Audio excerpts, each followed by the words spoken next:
Hey, what's up everybody? This is Joshua Casper. I'm back at you with Isotonic Studios, and today we're taking a look at the Dynamixing 1 by PerforModule. We're going to do this video a little bit different than the other two that I've done so far for Isotonic, and this one we're just going to pretty much explore all of the different devices inside of the pack.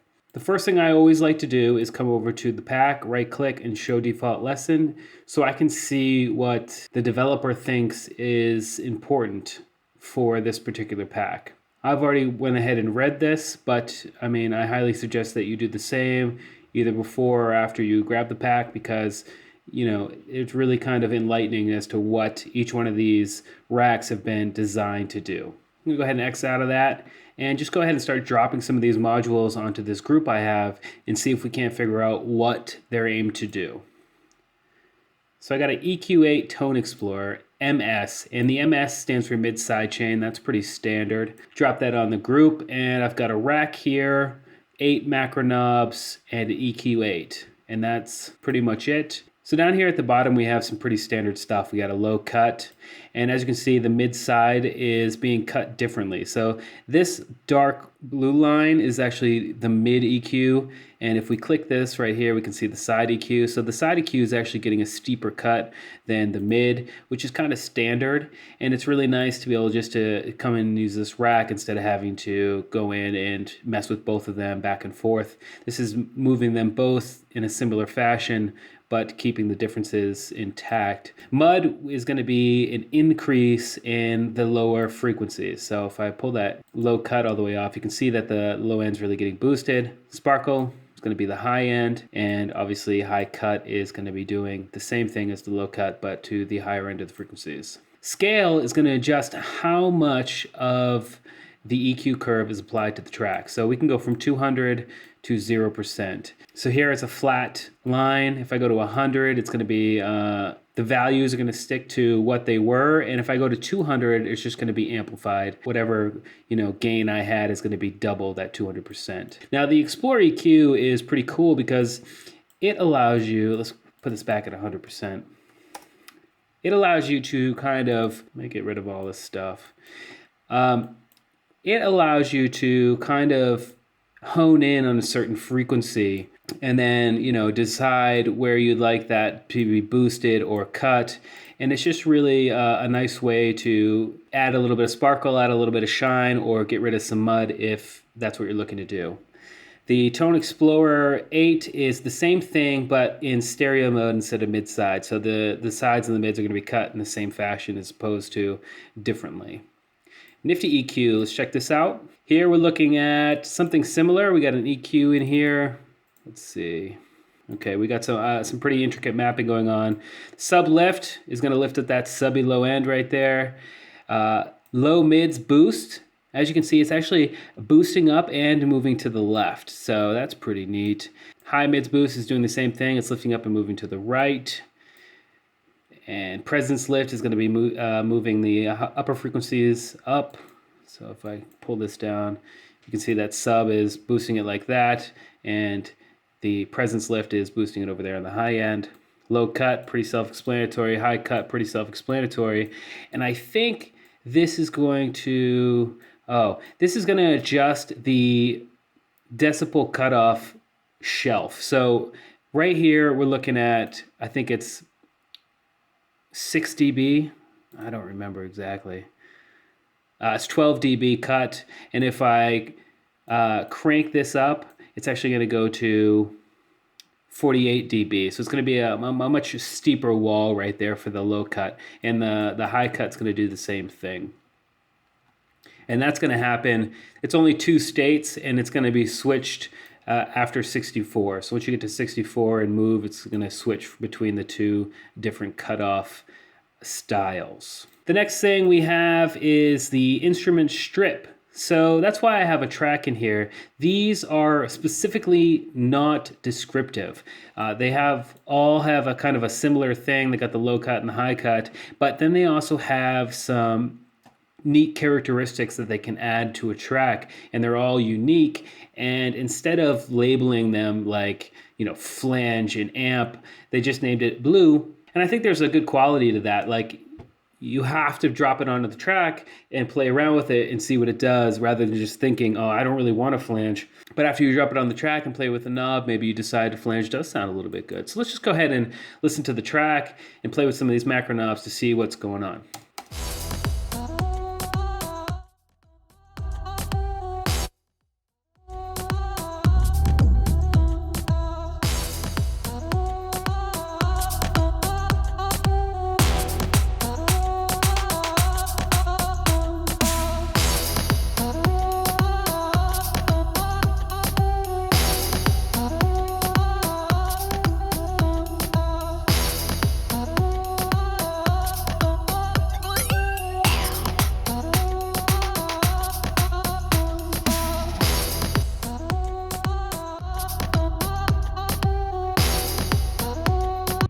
Let's go ahead and jump on to the next one, from blue to green. And here we've got similar things. We got low, high cut, we got the preamp, the denoise, passion, and depth. And now we have a corpus amount and corpus tone, which is gonna add a little bit of ringing to certain frequencies in the track. So let's go ahead and play around with this and see what it sounds like.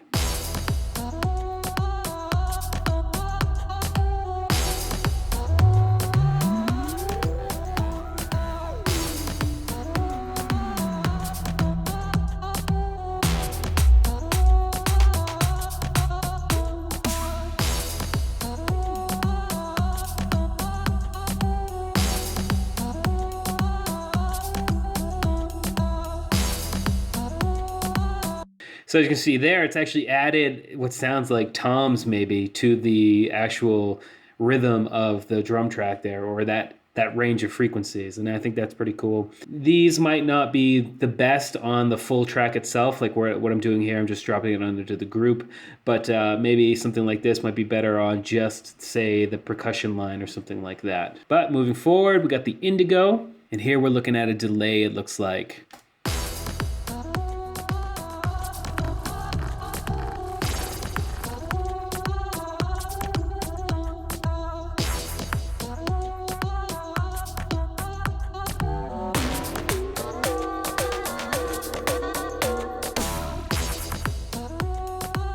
That's some pretty cool sounds on there. Let's actually drop that indigo onto just this vocal line for some, I mean, I think that might work.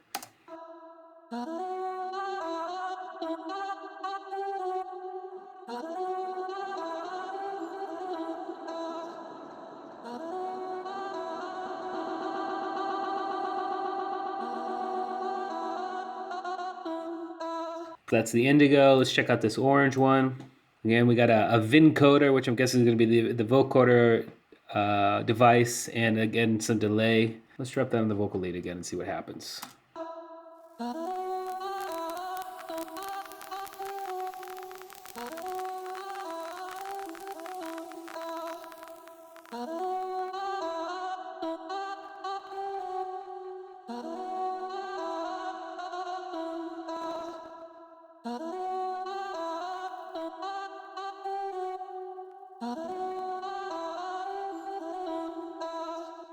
So that's a really nice delay preset, and this vincoder really is giving it a vintage sound. So I was actually wrong thinking it was going to be a vocoder. It's actually trying to give it a vintage sound, and it really works really well, because instead of looking inside of the rack, I actually just heard what it was doing, and notice the vin is vintage, not vocoder. So moving forward, we got red, resoverb. That sounds interesting.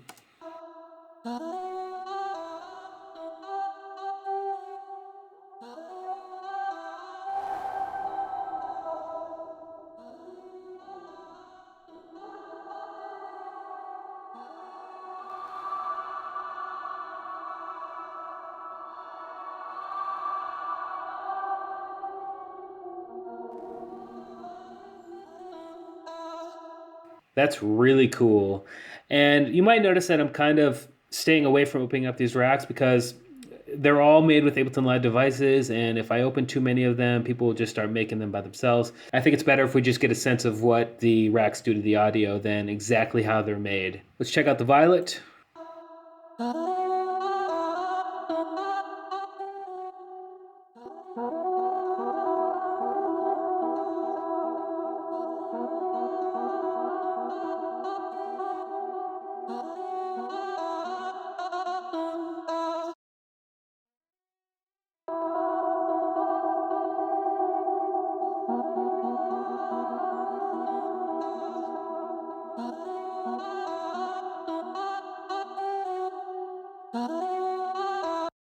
Cool, cool, cool. Let's check out the yellow one, which is going to be the last one in these instrument channel strips here. And we got glitch, and I love glitch, so let's see what these do.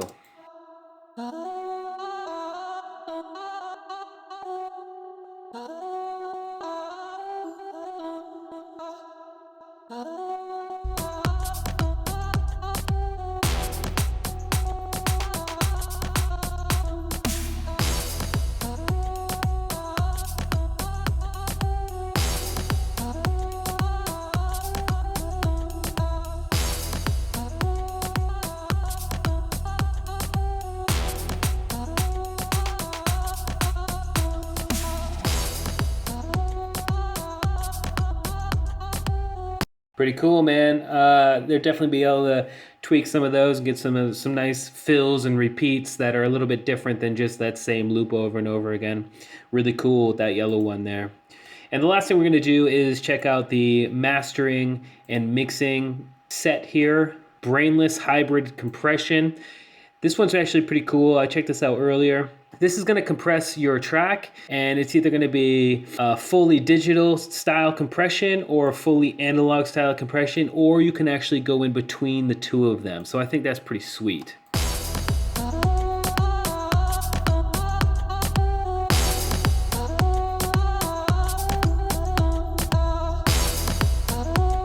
So maybe the analog sounds a little bit warmer than the digital is a little bit cleaner, and some might say a little bit harsher, but you know, that's totally subjective. But that's a pretty cool way to switch back and forth between the two to see which one sounds better on the particular track you're working on. Let's jump into this next one. We're gonna look at Compify. It's a one knob compressor.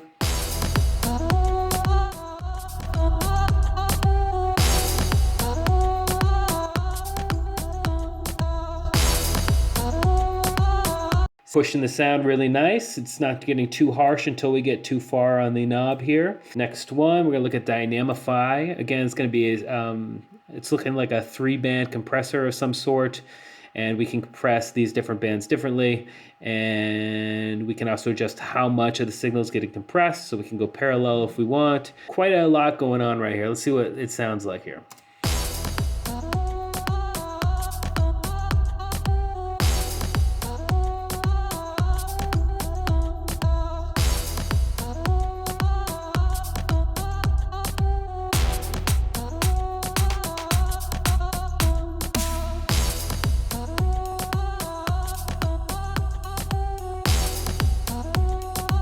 So as you can see, that's actually, with just a little bit of tweaking, it's already making the track sound a lot tighter and a lot louder, and I really like that one. So that's a 3-band compressor of some sort. Fadeify. Let's see what this does.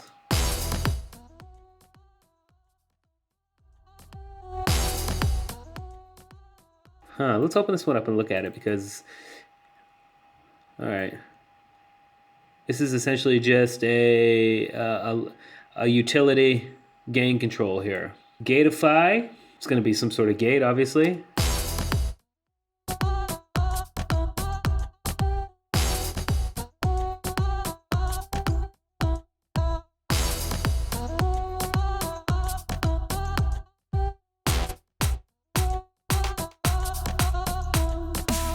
Pretty cool.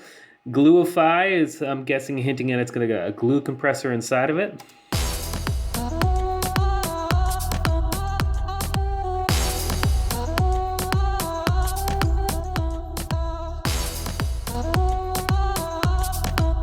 Pretty cool. Again, it sounded really nice without a lot of distortion or anything like going on until we get too high up the the parameters value here.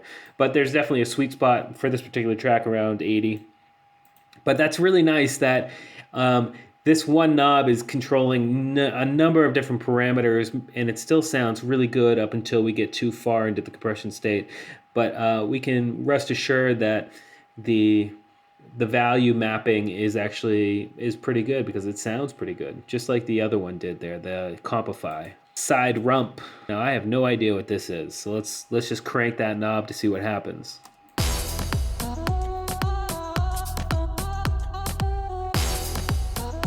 So it says set sidechain source. So I got to come in and set sidechain. So let's see. Instead of having it on the group, let's put it on the bass. Let's set the side chain to the kick, which is right here.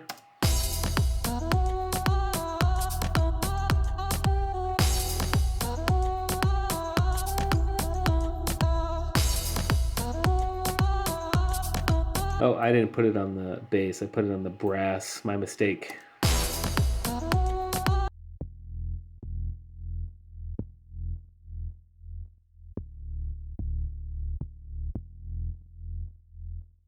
Cool. So it's essentially like a one knob sidechain compressor module that's really going to give it a nice pumping sound, or a rump sound. And squashify. Again, let's put that back on the group, unsolo that.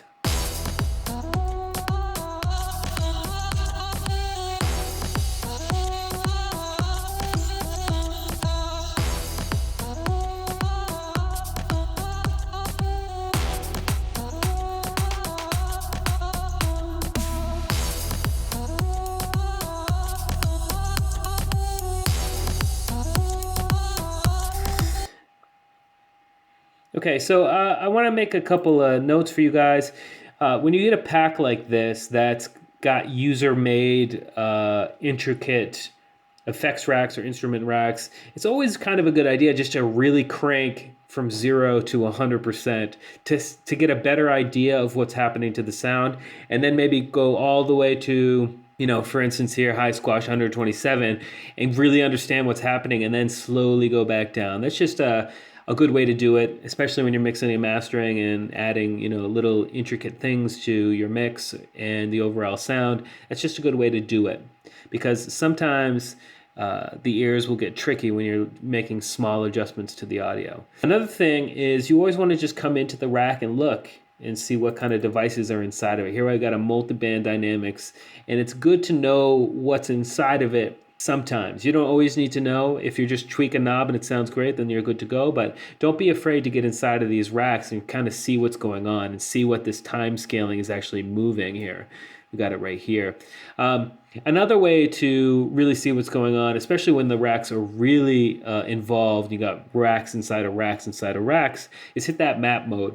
And I know it might look a little bit scary, but for anyone who's ever been inside of that, it's pretty self-explanatory. It shows you the name of the macro knob and then the path to what it's controlling. So here the path is multiband dynamics because there's only the multiband dynamics inside of there. But then you have what the parameter name of the multiband dynamics is being affected by what macro. And Isotonic have done a good job of naming everything really clean and also color coding, so it makes things a lot easier to get in and maybe change minimum and maximum amounts, or just to be able to see what each macro knob is controlling, as opposed to moving the macro knob and trying to see what's happening inside of the device itself. And there's the last one, squishify. So we had squashify, now we got squishify, and this one's really kind of honed down to one knob. Let's see what this sounds like here.